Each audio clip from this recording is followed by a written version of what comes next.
Greetings and salutations, folks, and welcome to the Pandora Directive, the fourth game of the Tex Murphy series, the second of the interactive movies, and the first of the interactive movies that is actually specifically directed by Adrian Carr. This is the second of the games that have been written by Aaron Connors, but the introduction of Adrian Carr as a director definitely dramatizes everything. And if you're used to the kind of comedy that you've seen in Under a Killing Moon and Mean Streets and Martian Memorandum, like just the opening sequence of this game essentially sets the tone for everything. It really sets the tone for how dramatic things go. And actually, I'm getting ahead of myself a little bit because I forgot to talk about the instruction manual. So hold on one second while I switch over to the instruction manual. Alright, here we go. The reason why I wanted to bring this up was twofold. One is just like, I feel as though the instruction manual for this game has a very specific matter-of-fact sort of speaking, and two, in response to feedback from people who have played Under a Killing Moon, we've added many new features to the Pandora Directive. First of all, there is 50% more gameplay. Second, there are 2 levels of play. Third, there are 3 narrative paths to the story, leading to 7 combined endings. I'm just going to try to avoid the bad ones. At least the Lombard Street or above. No promises, but we'll see what we can do. With these additions at almost 4 gigabytes, the Pandora Directive barely fits onto 6 CDs. I mean, playing the good old games version, so that's not going to be an issue. Otherwise, we encourage players to explore locations available in the current disc before initiating a disc swap, since, whenever possible, we have tried to keep long sections of gameplay together on the CDs. Again, not going to be an issue this time. Okay, let's switch back. So you have the choice to either play it at entertainment level or game players.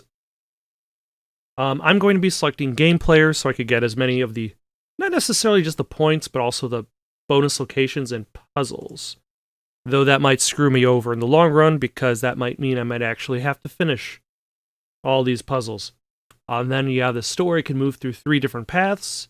You have Mission Street, be kind to others, Lombard Street, be neutral, and Boulevard of Broken Dreams, be a huge dick. A private one, even. Which is interesting for the game to not only be this larger interactive movie, but also have these extra endings. But for now, let us jump into it.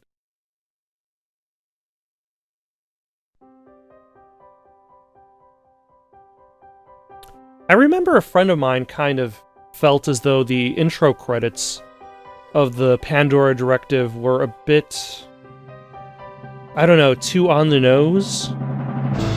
Like, you see this light coming from the sky, and you already have an idea as to where the story's going to go before it gets there. But I do like the text emerging from the fog, even if the titles for the Pandora Directive use like 3 separate fonts there.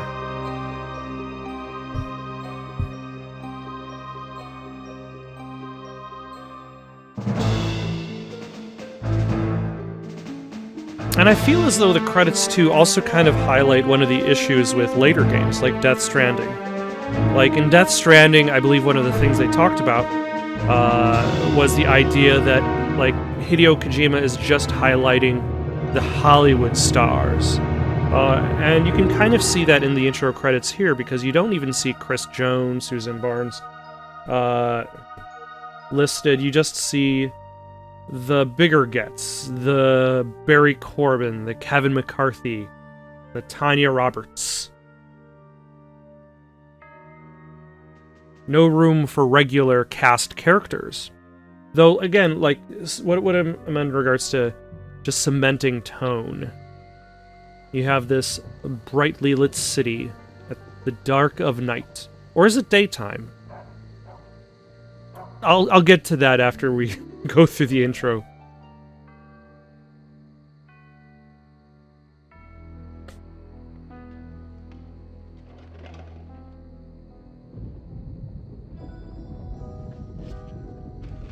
And I'm sure if you've played Under a Killing Moon or seen my attempt at a Let's Play of it, you could probably already tell that the technology has dramatically improved in between then and now.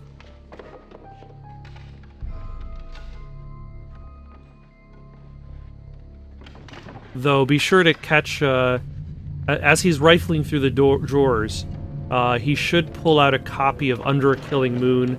Yep, from the left side there.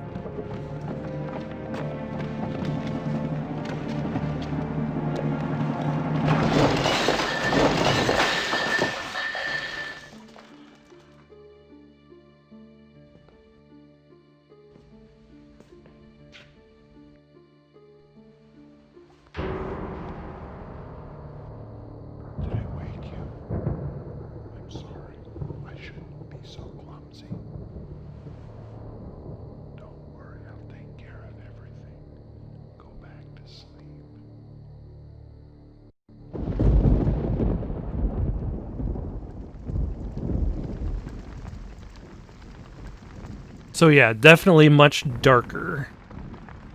But then again, like, Tex Murphy was also kind of meant to explore that kind of noir detective story. And as the technology has been improving, the budget has gotten higher. It's definitely allowed them to kind of definitely bring their vision to life. And here we have Kevin McCarthy stepping into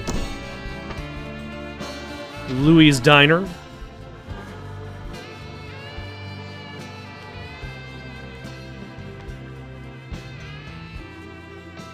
Suzanne Barnes allowed to travel beyond the limits of her newsstand. You know, I'm turning 30 tomorrow. Did you know that? Well, happy birthday. You know, I was just thinking you don't look a day over 25. Liar. I don't know, I've just been feeling very stuck lately. You know, I cannot remember the last time I was surprised by anything. Can you? The last time I was surprised was by you. Well, you know what I mean. I'm just surprised that we're able to stay good friends. I feel as though I've been thinking about moving. Probably couldn't do a better job I've attempting to talk that lives down there. than She says Tex it's nice. here. I think the change would do me good. What do you think? Yeah, I think you'll love it down there, 'cause there's square dancing and 10-gallon hats and armadillo hunting. And macho yokels with names like Tex? Okay, that's yours. So tell me, what do you think? You think I should go or not?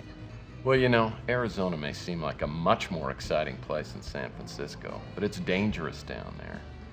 At least around here, you got your friends checking out for you. It's dangerous everywhere. I mean, especially here. I mean, did you hear about that co-ed? Someone murdered her in her own bedroom. I didn't hear about that. Who killed her? Well, the newspaper said it might be a serial killer. They gave him some kind of crazy name. I don't know, I can't remember what they called him. Well, doesn't that stuff scare you? I mean, I'm a tough guy. Tex. It scares me. Tex's argument is lost somewhere behind him. I appreciate your concern, Tex, but I have been fine on my own for a long time.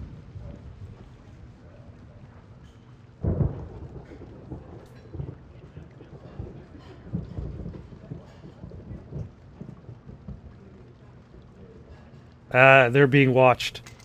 I definitely like that framing with Louis and Rook just kind of spying in the background.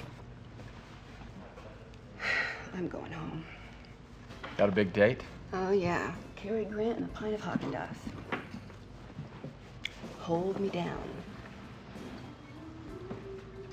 See you later.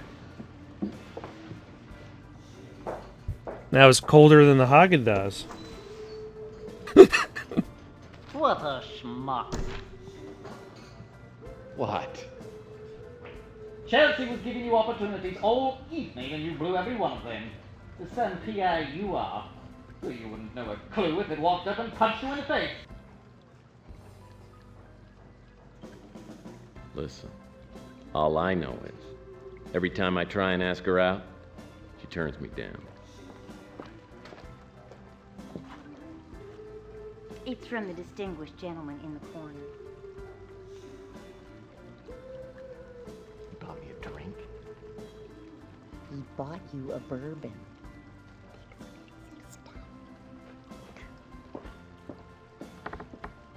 I don't think you ever see that waitress again. I think like this is the only time you see that Louis has a waitress. And that's it. Maybe at the end of the game. Assuming you get one very specific ending. Oh, good evening, good evening. Gordon Fitzpatrick is my name. Please sit down, sir. You know, I am not in the habit of eavesdropping, but I do believe I heard someone say that you were a private detective. That's right. I'm a licensed private investigator. Oh, delightful. It's a pleasure indeed to meet you. And your name? Murphy. Tex Murphy. Tex Murphy. Well. This is fine. Now listen, let me ask you this, Mr. Tex Murphy. Have you in your work ever had the occasion to seek for a missing person? Sure. I can do that. Well, then perhaps we could do some business. I think we can work something out. My office is just around the corner, the Ritz Hotel. Why don't we go there? The Ritz now a little bit upgraded, a little bit upgraded since Under a Killing Moon. I believe he I like expanded your his office since then. Oh, yes, the ambiance is very authentic. Reminds me of those, those old detective stories that I used to watch when I was a kid. I'm sure that at any moment, Sam Spade is going to come marching through that door, but then who needs Sam Spade when I've got Tex Murphy standing in front of me? Did you always want to be a private eye? As far back as I can remember. Mm-hmm. Why don't you have a seat, Mr. Thank you. Fitzpatrick? But there's still the staples of the office, such While as all the other kids were logged on to the Sesame dance Street steps in Interactive, the corner there. I was reading Hammett and Chandler. It must be quite an exciting life. Oh, it's got its moments. Don't get me wrong, it's not like the movies. It sure as hell doesn't pay very well. But it suits me. So what can I do for you, Mr. Fitzpatrick? Well, I'm trying to find an old acquaintance of mine, Thomas Malloy, Dr. Thomas Malloy. The last official address for him that I have is the Ritz Hotel. Now, do you happen to know him? Can't say that I do. And the Ritz residents don't It's very quite know important each that I other. find him. You know, let me give you a little background. For many years, I was a research scientist, and I worked alongside Dr. Malloy. But about 20 years ago, maybe, I guess something like that, our paths diverged, and I lost touch with him, and he with me. And then very recently, I saw a photograph of him in a local newspaper. Now, it's a strange thing how time is such a natural equalizer. Makes us appreciate the faces from one's past. At any rate, the older gentleman in that photograph is Dr. Malloy. And I contacted the newspaper to find out where the photograph had been taken. It was at the San Francisco Technical University. Well, I hiked right out there, got to the campus, and decided to look the man up and surprise him. Even with that photograph, no one... And remember, recognized him. in No the one knew his blonde name. woman's But then I room, received a strange phone she call. had A pennants young for woman named Sandra. SFTU. The man I knew as Thomas Malloy, she knew as Tyson Matthews. She seemed quite uncomfortable. So yeah, talking on this the young big woman phone. named So I Sandra is suggested dead. we meet. She never showed up for that appointment. You never heard from her again? You know, it's strange.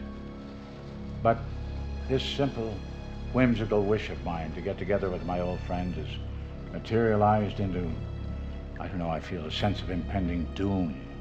I fear for the young woman, and I fear for my friend, Dr. Malloy. It sounds interesting. I think I can look into this for you.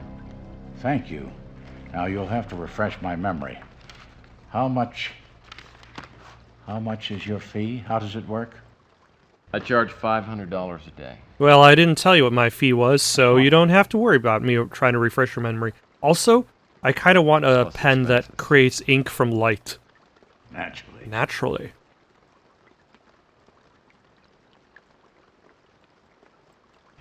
There, that should be enough to get you started. And here somewhere, there you go.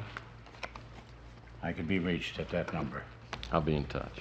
I don't I think you feel we're actually off to a get good any start. more money. Mr. Like- Fitzpatrick. Like, he's like, this is enough for you to get started, and that's, I think, the last of the money you get from him. This is the first cash I've had in months. $4,000. I owe Louis $200, and Rook says I owe him $300. But there should be plenty left over. Yes, sir. Things are definitely looking up.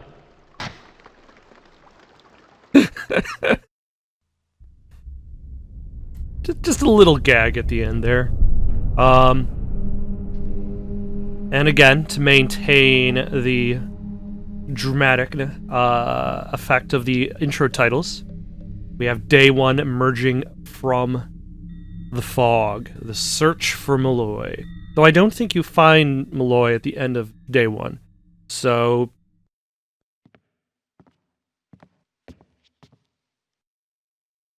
Fitzpatrick didn't give me much to go on. Just the newspaper photo of Malloy and the fact that Malloy stayed here at the Ritz. Then there's that girl Fitzpatrick referred to, Sandra. Maybe I can track her down. First I need to find out which apartment Malloy was staying in, then get into it. That means I gotta deal with Nilo, my landlord. It's the second week of April, and I'm a little late on my February rent payment. And I think Nilo was only mentioned in Under a Killing Moon, but now he actually gets to show up. But for now, though, more important than solving a mystery or paying off your rent is let's just walk around Tex's place, poke our head at stuff, take a look at this hormonator, I think is what it's called. The guy who sold me this hormonatron said it would make women obsolete in my life. But I can't get it to work. The hormonatron. I'll pick up these clothes next time I'm expecting someone else in my bedroom. Yeah, fat chance of that. I feel like I'm on a similar mindset. My parents found this in the attic and sent it to me. I remember the pastoral days of my early youth, riding on my trusty Mount Striper, chasing bank robbers and horse thieves. And all that came to an end one summer afternoon during an electrical storm. The lightning struck a transformer near our home, creating a tremendous power surge. It was after the accident that my brothers and sisters started calling me Tex. Whenever I asked them, they'd just laugh and wink at each other. I never did find out about that nickname. And we have just a random non sequitur explaining why everybody calls him Tex. All right. Let's take a look at these These are lights. designer lights, as if there were any doubt. I have to get all the way over here to look inside these drawers. I've kind of lowered the sensitivity settings. This is where I keep the elixirs and potions that help me maintain my boyish good looks. In order to kind of keep the text from just sliding all over the place. And they are all empty except for... Is that an issue of Playbub magazine? I had to pick up this Playbub issue. Had an interview with my favorite author, what's his name? With any luck, if I ever succeed at becoming an author, I will also be remembered as such. Oh, by the way, might as well look at our inventory. We got some sweet, sweet cash. We got this photo of Thomas Malloy.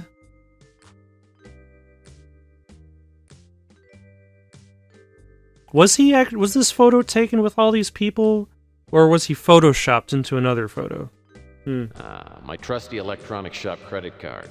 The only way to go when you're out of cash. So Fitzpatrick's staying at the Savoy. Guess I can call him on my vid phone if I need to talk with him. 2 points. Wow. I'm currently reading The Maltese Fruitcake. The family's been passing it around for years. I won this athletic supporter trophy in high school. I was the best third-string punter in the state. I feel as though some of the descriptions here, like, this is a game that I've played a long time ago, and I feel as though, like, Tex's intonation when he's reciting these descriptions has informed a lot of my humor. This is some sort of cool thing. I think that's a ceramic dog. It's a small miniature camel. Alright, let's get in a little bit. Can I get closer? No, I cannot. Well, let's take a look at this space lady. Space Girl Doris. With your own form-fitting airsuit and come-hither smile, I still dream of you and a lunar landing. Hold on. What is this? Amazingly, I made this horse out of a single coat hanger. That is either an impressive skill or one amazing coat hanger. Yeah, nope. Son of a... There we go. I'll pick up these clothes. Amazingly enough, this space-age cabinet came folded into a packet the size of a Triscuit. That would be impressive. That's like IKEA of the future. This is the certificate and a copy of the check the Mutant League gave me after my last case. I used the cash to expand my office, buy some furniture, and pay off my debts. That left me with $4.12. And then we have soap on a rope. Ah, soap on a rope. Grandpa Murphy buys this for all the grandkids every Christmas. Indoor plumbing is one of the many luxuries I try not to take for granted. Though I think having a sink is the closest thing that Tex has to a shower. This is where I shave my face once a month, come rain or shine. I think for some reason there was I made an attempt at writing Tex Murphy fanfiction, and I think I emphasized like that that Tex took showers This door leads in like downstairs. in a different building over at like I think at Louis. It's been a while since I've actually read my attempt This at door Tex connects to Murphy my rec room. fanfiction.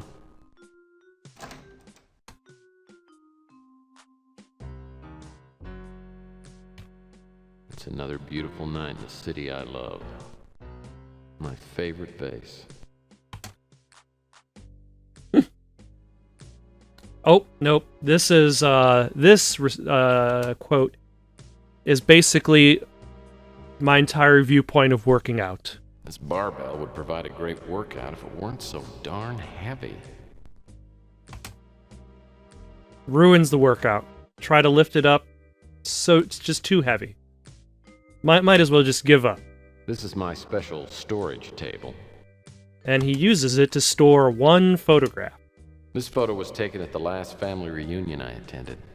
Has it really been 18 years? This painting epitomizes my view of women as a gender.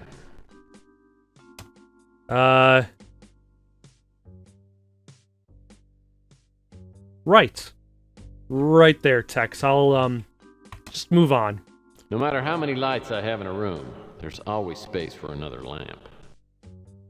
Very true. I call this painting Bleak Landscape. It looks a little bit colorful to be considered bleak. Although maybe that's just Tex's outlook on life. This is half of my special Space Pirate Salt and Pepper set. Is that the salts half or the pepper half? Oh, I tear up just a little bit every time I look at this empty bottle of Irish whiskey. This is just a bunch of stuff. A handful of Agatha Christie novels and my secret Aladdin lamp. I'm not planning on dusting that baby until I'm ready to retire.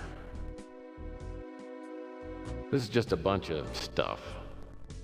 This is just a Okay. This is just a Yeah. stack of Perry Mason There we go. paperbacks and some other crap. I mean art. A handful of Agatha. Alright, let's move on. Now, over here, we have a newspaper featuring the Colonel. I cut this article about Oh, no, Mac about Mac Malden out of the Malden. newspaper. Gives me a good chuckle.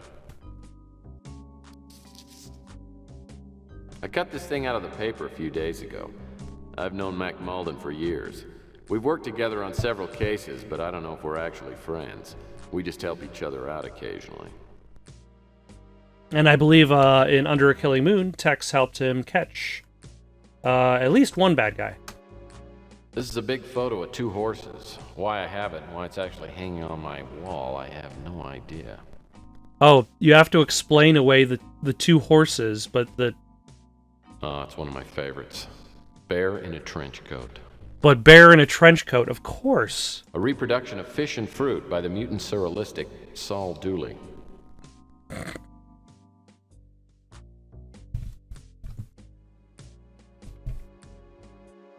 And I passed by the treadmill. I'm gonna start using this thing just as soon as I get in shape.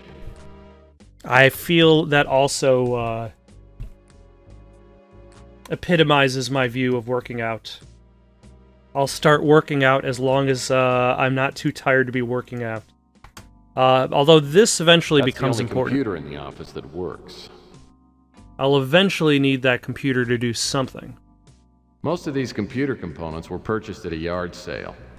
The only one I've been able to get running is the little laptop on the shelf in front of the chair.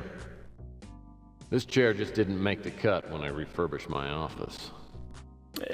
Although it shows you exactly how much Tex actually uses any of his computers, considering the fact that none of them are in his main office. Which is here.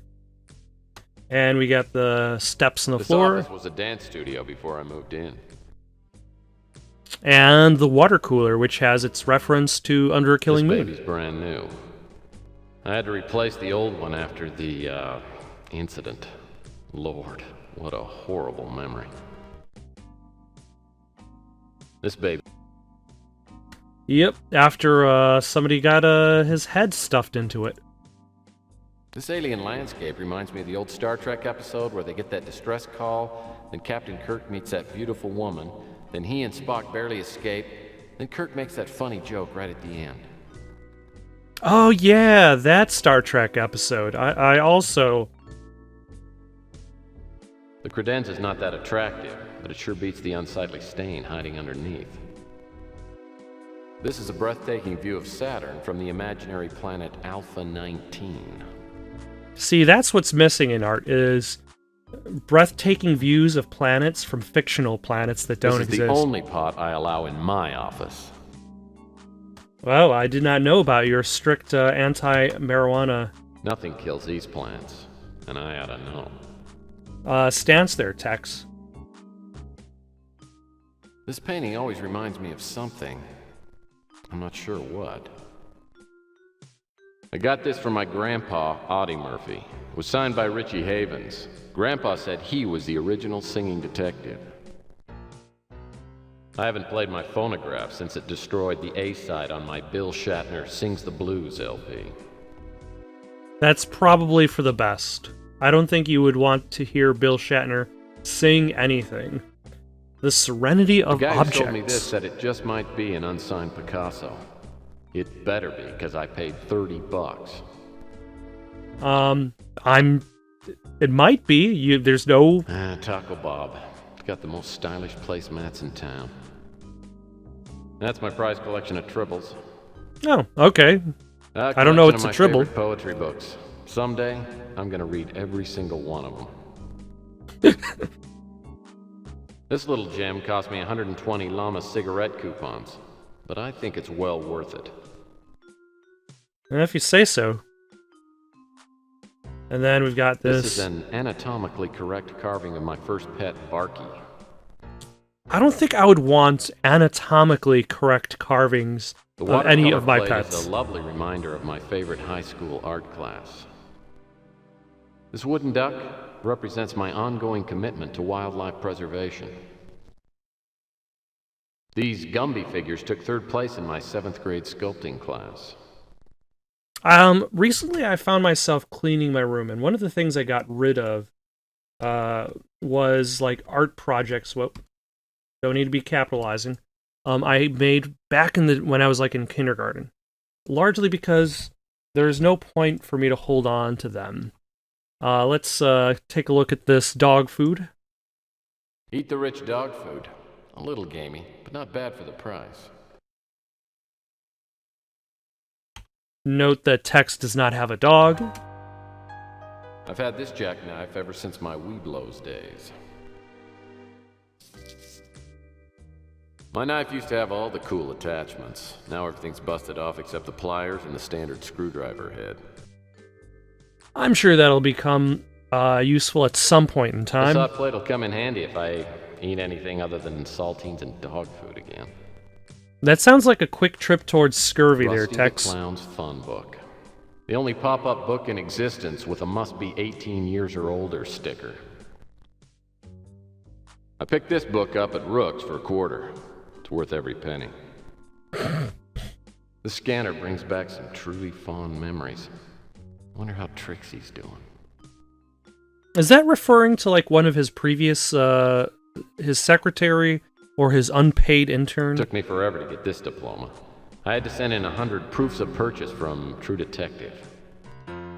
Really hard work Couple there. more cases and I'll have this thing paid for. Then I'll start paying off my student loans. And then we have our fax machine. Warranty out of date. The 60-day warranty just ran out on my electronic shop fax machine. Should break down any minute now. Although considering that you pick up the fax machine in Under a Killing Moon, that kind of gives you an idea of how long after Under a Killing Moon this These game drawers takes contain place. more worthless stuff than a Walmart bargain bin. These drawers contain more. Okay. These drawers contain. Let's... These drawers. Anything other than... These drawers. Nope, that's it. That's all he has to say about those drawers. Why does Tex have so many I really pictures need to of find his some stuff ex-wife to put in here. just sitting out on his desk? Another can of Eat the Rich dog food. Well, at least I'll never starve. Oh yeah, you've got 2 cans of each Eat the Rich dog food. Yeah, it's taken me years to fill up these drawers. That's truly an accomplishment. That's my Jane Mansfield coloring book and the Inspector Poirot mask I used last Halloween. These drawers are the holding area for stuff that's about to be tossed out in the trash. Oh yeah, gotta be prepared for what you're gonna throw out. I think one of these drawers actually does have... Took me 3 days of hard work to empty this drawer out. actually has something. There we go. Yeah, another bill from the electronics shop. I can't believe they expect me to pay for the junk they sell. Truly, no one would have expected Nothing that. interesting here. Alright, let's look at the bill for the electronics shop, see how much money we owe them. So, note, we already owe Nilo 3 months of rent payment, and now we also owe the electronics shop $1,230. So that $4,000 goes quick. And my trusty lamp. I borrowed this magazine on my last trip to the dentist. I've always been crazy for the Miracle Nails model. Ritual Virility is a guide to scoring with women. Step number 1, get rich. Guilty as Heck, the gripping saga of Lance Knight, the soft-boiled PI. The soft-boiled PI? Like, what kind of story would that be like? One of these days, I'm gonna realize my dream of opening a spelunking shop in the Utah desert. Is that a personal quote from the developers? This picture was taken of my ex-wife on her 25th birthday. Yeah, she was gorgeous. Makes me wonder sometimes why we couldn't make it work.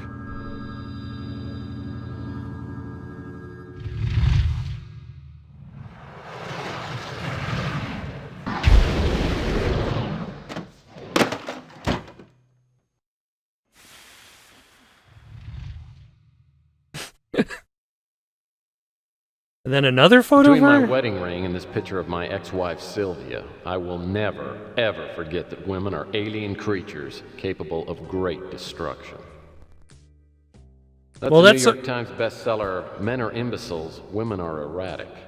My mom sent this to help me with my love life. I've read the first chapter, and I think the author's a hermaphrodite.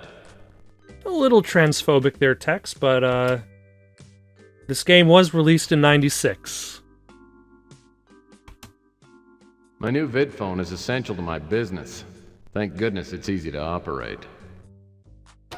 And I believe I can actually call Gordon Fitzpatrick, but I'm not going to worry so much about calling anybody right With all now. that these chairs have gone through, I feel like I could write a testimonial to the makers of Scotchgard.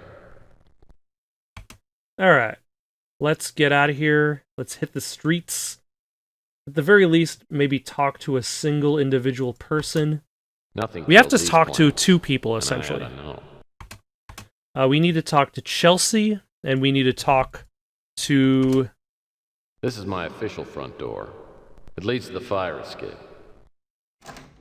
I should Nilo. probably stop by the newsstand and see if Chelsea's upset with me about last night. I've been trying to get her to go out with me for years now, and just when I think I might be getting somewhere, I stick my big foot in my mouth. Well, now I got some money, and maybe she'll give me another chance to let me take her out to dinner.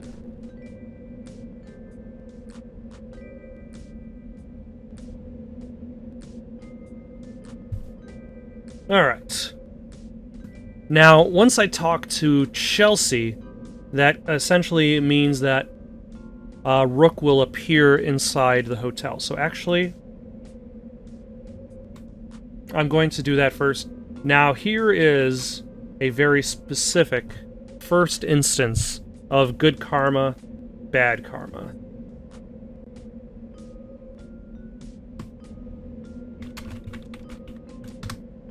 See this envelope here? Didn't quite make its way to the mailbox. I guess this letter didn't quite make it into the mailbox. Uh-oh. Moral dilemma. To mail or not to mail? That is the question. It has $500. Destined for the Bayview Orphanage. I may regret this the next time I'm eating dog food for breakfast, but right now it feels pretty good. Which, like, if you held on to it, it would definitely make,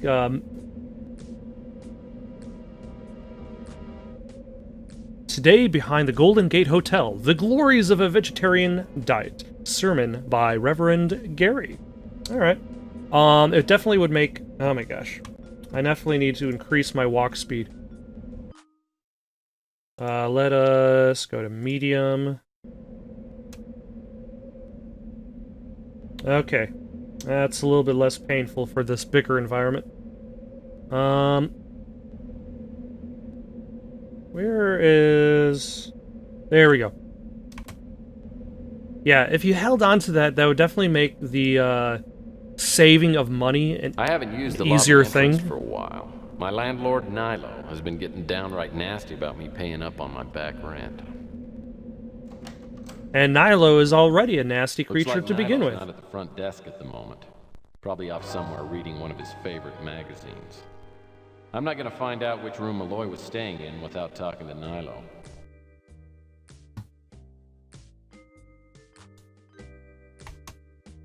Nilo must have bought this sign. All the words are spelled correctly. Nilo says he buys these girly magazines for the articles. Unfortunately, he's usually reading them upside down. He likes to look at the girls where they're upside down? That is a strange fetish. Nilo hasn't had this vending machine stocked since I moved in. It probably cost money.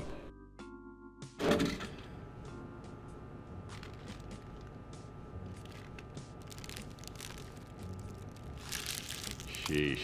This sandwich is about as fresh as Nilo's undershirt. And then Tex just rips it apart and leaves it on the floor. As if the Ritz Hotel really deserves anything This better. mail drop box adds a nostalgic touch to the lobby. The vid phone's busted, but Nilo won't put an out-of-order sign on it. That'd just cut into his profits. Yep, nope. There we go.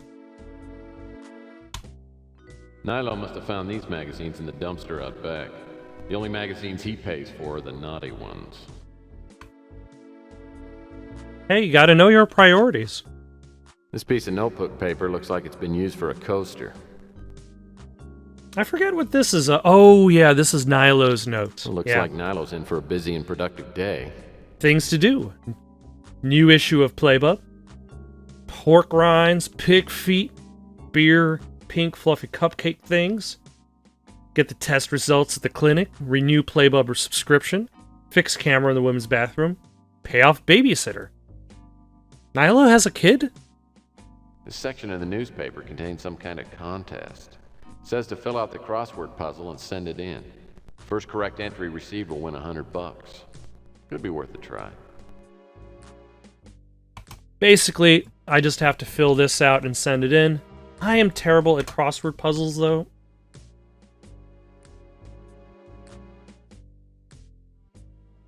And part of me just wants to... Large... Oh, jeez. Smallest state? Is that Rhode Island? Think? The knight's best defense is his shield? Nope. Nope. Family Von Trapp? Okay, at least I got that one.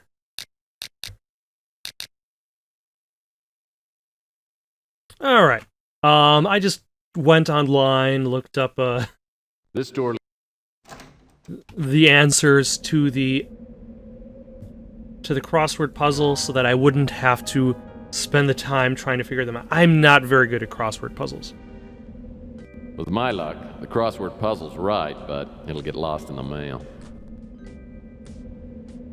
But we definitely can use those $100. In the meantime, though, let's talk to Chelsea, see how she's doing. Now returned back behind her newsstand. I don't know how Chelsea makes a living running the newsstand. Most of her customers are like me. Looks like Chelsea's ready for business today.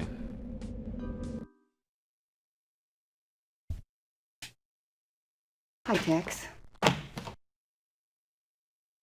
Now, I was reading an article that was pretty interesting talking about the reason why Tex Murphy conversation it doesn't tell you exactly what he's going to say, but rather, like, attempt an apology. Insensitive but cheerful, pretend nothing's wrong. The reason being that, like, the developers don't want to see the text and then hear the text. Because, like, if the text is supposed to actually contain a joke, they will already have seen the joke before hearing the joke repeated. Whereas this kind of keeps an element of surprise, but it also still establishes mood. As to why developers later on use this kind of tactic, such as in, like, Mass Effect, it could just be to limit the amount of text on the screen as well, but the text in Mass Effect doesn't always convey the proper emotion that is being utilized. Let's attempt an apology. I'm sorry about last night. Is that so? Why? I feel like I swallowed my foot last night and left a bad taste in my mouth. That's metaphorically speaking, of course, because actually my feet smell pretty good. You really don't have to handle me with kid gloves, Tex. I know I'm getting older, and it's not like guys are lined up to take me out. Well, also realize that you work on Chandler Avenue. It's not exactly easy for people to find you. Humbly ask her out. Yeah, I've got kind of a stupid idea. Why don't you let me take you out to dinner tonight? What, like a date? Let's play down the date aspect. No, it'd be more like two friends having a great meal and maybe some stimulating conversation. I guess that'd be okay. I mean, Yeah, that'd be all right. You know, Tex, I haven't really been myself lately, and I really appreciate you looking out for me. Let's suggest a favorite hotspot. Where should we go? How about Burger Barn? They got great atmosphere at half the price. I've got a better idea. Why don't you let me make you dinner at my place? It's cheaper than going out. And besides, I have something I'd like to talk to you about. Let's say 8 o'clock? Well, you talked me into it, Miss Pando. Oh, I feel so spoiled. By the way, what should I bring? Red or white? You better bring both. Finally. After years of relentless pursuit, Chelsea's inviting me over to her apartment for dinner. Oh man, the possibilities are making me woozy. Okay, snap out of it, Murphy, and let's get back to work here. Maybe I should head over to the Ritz and see if Nilo's at the front desk. I'm sure he'll be happy to see me. Oh, I assure you, Nilo is at the front desk. What does he say when you walk in? Stop right there, you walking pile of slop, I think?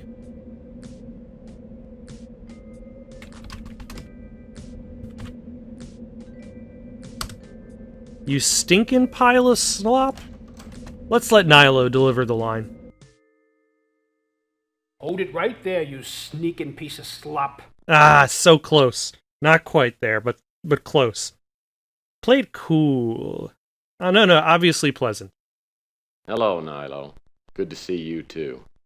Ain't we polite today?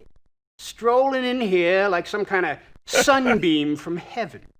Tell you what, fork over the money you owe me, and I won't kick your butt all the way out into the street. All right. Here's the money I owe you. Offer him 2,100, which is the rent I owe. Ah, that's more like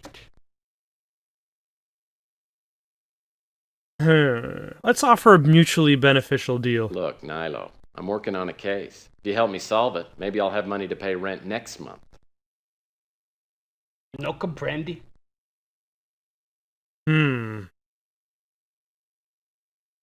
I don't want to offer more money, but I might have to. I said I can use your help. I heard what you said. It's just my meter ran out. Of course, you see no. Yeah, I'm stuck offering him more money, I think. Luckily, I suppose the crossword puzzle is going to take care of that, but... So, what's on your mind? That is like the most dignified, so, what's on your mind? That he offers. But then again, he's just gotten money. Never heard of him. So he hasn't heard of Thomas Malloy, which would mean that Thomas has not given his actual name. I ain't familiar with that name. Nope. Recognize the man in this photo? Yeah, I seen him before. What can you tell me about it? He used to stay here. Gone now. Which room did he stay in? Hey, What name did he use when he signed in? Matthews. Tyson Matthews. Okay. Well, thanks for the help. Oh, the pleasure was all mine. P-Break. We only stayed here a couple of weeks. Paid up front for 2 months. But he's too late to get a refund. You know, at least Nilo's considerate enough not to talk while he has the cigar in his mouth. What are you asking about me for? Want to ask me out on a date? Never heard of him. Let's see, he knows Rick Garner. Nicest guy on the street. Me and him, we talk the same language. Grumpy fellows grump alike. I'd like to wipe the smile off that fat guy's face. But he ain't a bad cook. I got a few things I'd like to teach that Chelsea. If you know what I mean. No I don't. And I also don't want to know. Look, as long as you pay the rent, I don't care if you're the Queen of freaking England. Alright, let's get out Apartment of A this is through the door conversation. by Nilo's desk and up the stairs. Nilo's had a hard time keeping tenants, so Malloy was probably the last person to stay in the room. Hopefully I'll find a lead once I get inside. Alright. I'm sure everything will go A-okay. Nothing will go wrong at all. But first, let's, Chandler Avenue recently got a city-funded cleanup. Now the street's darn near clean enough to eat off. There's the men's bathroom. There's public restrooms in this building. I'd run naked through a nuclear reactor core before I'd set foot in there. But you'd probably never want to use them. A gentleman of the old school like myself would never enter the forbidden zone.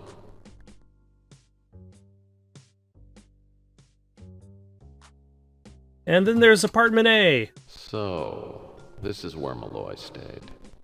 The beginning of the trail. It's all locked up. But the door is locked and there is a code.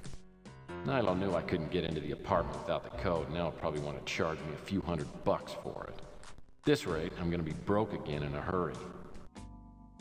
Now I believe I can get the code without having to pay him more money. Because that is going to be Nilo important. is undisputed proof that man evolved from apes. What do you want? I'm busy here. There's something I forgot to ask you. I figure I paid you enough already, so you owe me. Well, you figured wrong. You're off by about $500. No. Come on, Nilo. You've cleaned me out already. I haven't even got enough money left to buy food. Oh, boo-hoo. Here, let me give you some back. Ah, you didn't say the magic word. What a sap. So, what do you want to know? How to spot a sucker a mile away? Sucker a mile away, I like that. Let's ask for the code for apartment A. Sell some government secret and then lets me take a peek in his special notebook. The code is 4827. And I believe I will not have to talk to Nilo for the rest of the game. Which is a little disappointing, because his performance as Nilo is fantastic. I think. No, I will have to talk to him once more, maybe? 4827.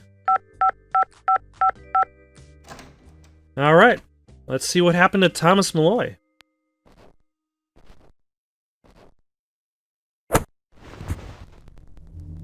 Or we'll see what the carpet tastes like.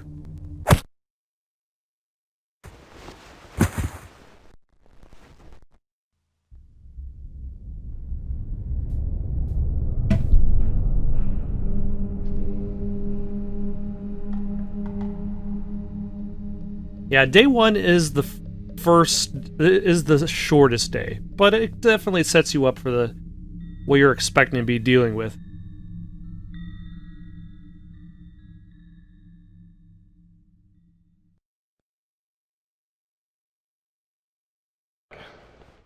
My head feels like it's full of molasses. Yeah, another swell case for San Francisco's favorite punching bag. I suppose the fact that someone knocked me out must mean I'm on the right track. Whoever hit me did a thorough job. Must have interrupted his search of the apartment. Maybe that means he overlooked something. Alright, we'll search Malloy's apartment next time, but in the meantime, though, got any suggestions for someone to play next? Leave them down in the comments below. Don't forget to like and subscribe, and have yourselves a good night.